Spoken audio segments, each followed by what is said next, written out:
What's going on, YouTube? How's all the beautiful people? Little update here on the Rubicon. If you're having a serious issue with ESP not working and you have checked all of your switches and you have checked your shift motor, yada yada yada yada yada, take this plug loose, okay? Pull it off, clean all your connections, make sure they are in securely. Make sure there's no crack. See that crack right there? I'm going to seal it up so it doesn't become a problem, because I just fixed this one.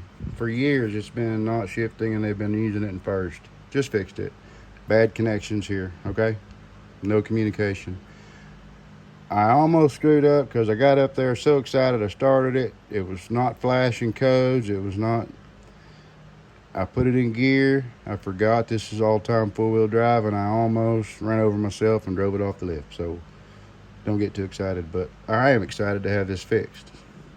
This is the problem. This wire here was the problem with this unit. Not saying yours is going to be the same issue, but that was the problem with this one. So anyways, I've got to find a good way to fasten this so it doesn't get the P-donkey beat out of it and get some of this stuff here dressed up.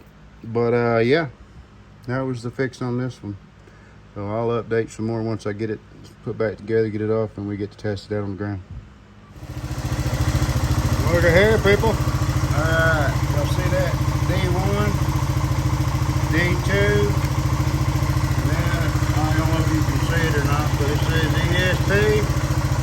What's this? First, second, third, fourth, fifth. About that, huh? Yeah.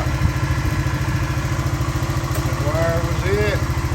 We got her, thank goodness. Now we can move on to brakes and start putting this monster back together.